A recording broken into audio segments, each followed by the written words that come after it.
How y'all doing? My name is DJ Tabor. I'm a barber slash owner slash promoter, I guess you could say. I don't really like titles. I just feel like I'm whatever I realize that I am, and I'm still trying to learn myself. So as of 4 years ago, I became a barber. As of three and a half years ago, 5 years ago, I became a barber. 3 years ago, I became an owner.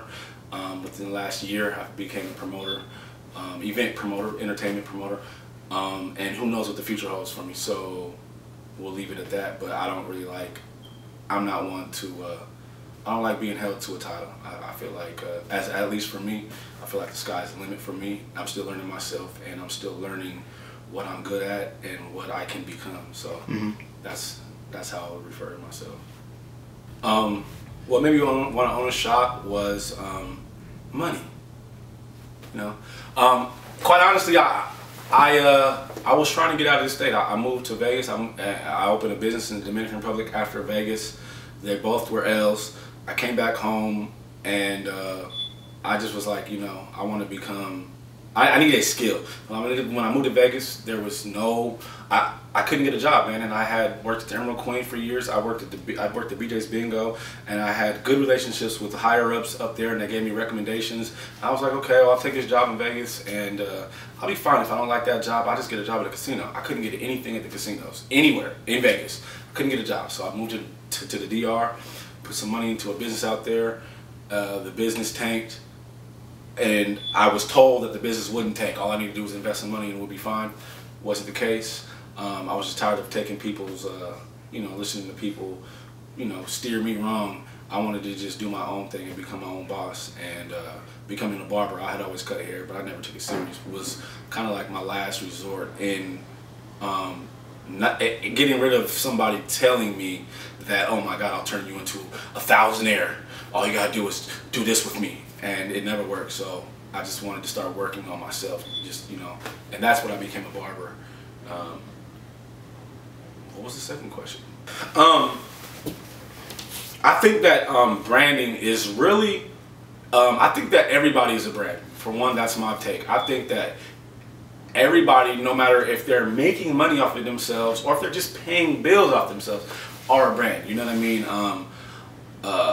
It's just kind of how you, to me, a brand is how do you come across to folks around you, the world. You know what I mean? Obviously, the better you come off to people, the easier your life will be. You know what I mean? If I could be mad at my cable company every month and go in and cuss them out, eventually they're gonna just be like, you know what? Go to CenturyLink. We're done with you over here at Comcast. We don't want you no more. Right. You know what I mean? Like that's kind of. You know what I mean? It's all in the realm of being a brand. And I really highly, I think that branding oneself is very big in just life. But specifically in business, it's very big, you know, in business.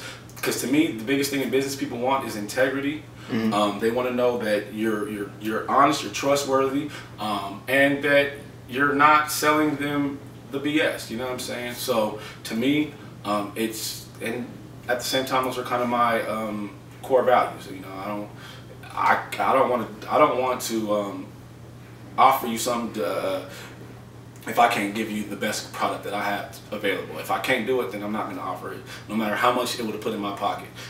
I would rather feel like I'm keeping somebody in my corner if I'm not selling them something that's bogus. You know what I'm saying? Then sell them something bogus, I'm gonna make a bunch of money off it, but they're gonna hate my guts afterward. So, you know, to me, branding is very, very, very, very big in life, but in business, it also is very big. So, to me, it's not very stressful because that's kind of how I already am. I feel like you want to leave a good imprint for yourself, for whoever you meet. You know what I mean? And when you're doing business, you're understanding that people are spending their hard-earned dollars, so they want to know that you're not about the BS. You know what I mean? So, you know, so that's why I think branding is big. So, and I wouldn't really say it's very stressful. You know, you stick to some guidelines, you stick to your rules, and you'll be all right. You know what I mean? If that's what's in you. You know what I mean? I think it's organic with me. I think that I don't think you can ask too many people who know DJ Tabor. If you ask them if he's a BS, I don't think you're gonna get too many. Yeah, he is. I don't think you will. Okay. And I'll put money on it. Some of the feedback that I get from the community events, it's always positive. It's always, you know, we love what you're doing. You know, and it feels, obviously it feels good. It feels great. You know what I mean? I think that it just works out for everybody. You know what I mean? If you do things like that, obviously it's going to help you. But to me, being able to help people is better than receiving, you know what I mean, any type of congrats or props or anything like that. Like, to be able to help somebody, to me, you can't, nothing challenges that, you know what I'm saying? Like, you're helping somebody else. Like, and to me, my thing is that, like, the ultimate help to me is helping somebody realize the greatness within them to become the best them that they can be. To me, that's the best help that I can give. I'm very opposed to just throwing money at people. I think that that's the worst thing you can do. I think that the best thing you can do is give knowledge. If I can help you, or inspiration, I think that that's the best thing. If somebody could see this video right here and say, man, I remember DJ when he was just working at the casino. He wasn't really, you know, he was a real humble dude. Really, he wasn't really doing much, but now I see what he's doing, and it hasn't took very long, and you know, I think I could do it because I don't think he got nothing in him that I ain't got in me. That's all I want to do. That's to me. And if they take that and they run with it and they become up here, yeah, that's touching, man. That's big to me. I love it, man. I really do. Like, I think that means more to me than anything, man. Inspiration is big, man, because I know I'm inspired by a lot. I'm inspired by the smallest things. I'm inspired by people that you wouldn't even think. So along those same lines, we were talking earlier about, you know, the Malcolm X videos and the speeches and whatnot. So talk to me about some of your biggest influences, not just in business, but also just life, and how do those things help shape you as a man now? Okay. Some of the biggest influences in my life, I would definitely say my father. My dad's a real happy-go-lucky character. All he wants to do, whenever he bumps into anybody, he wants them to feel happy. He wants them to smile, feel good, laugh. I share all those characteristics. I feel the exact same way. And I remember being a child, he would spray us with the lettuce sprayer at Safeway. He would ask us if we liked the lettuce. We would look down, and he would grab the lettuce and spray, and we would die laughing. Like, that's the type of person I want to be. Anybody in my presence, you should never have any feelings of negativity, guilt, sorrow, animosity. I don't want none of that. I want you just to have fun, enjoy your life. You're in my presence, we're good right now. That's how I feel. Also would be Malcolm X. Malcolm X, I've been studying on him a lot lately, and it's a shame to me that in our society, we're not taught about that in public schools, about him. We're not taught about his message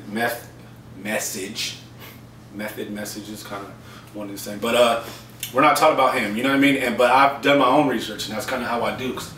And I feel like his message was truth, and like I said before, truth is at my core values. That's really what I'm about. I want to know the truth about you, about her, about him, about anybody. I want you to know the truth about me. That's really all that matters to me. And he was speaking the truth of the world. The world didn't want to put that out there. So only a small fraction of people got to understand what his message was. And to me, there was absolutely nothing wrong with his message. So I definitely would put Malcolm X as one of my top influences and inspirations. I really want to, I would like to have the same amount of conviction in whatever my message is to give to my people. And when I say my people, I mean anybody that just follows me, that listens to me, that conveys with me. I just want to be able to give them what I feel, and what I feel is the absolute truth. And I want them to walk out of wherever I did a speech at, or wherever I talked to them at, and feel like a better person, to do better in life. that's to me is that's there's nothing greater than that. You know, there's nothing greater than helping somebody become a better you. Right. To me.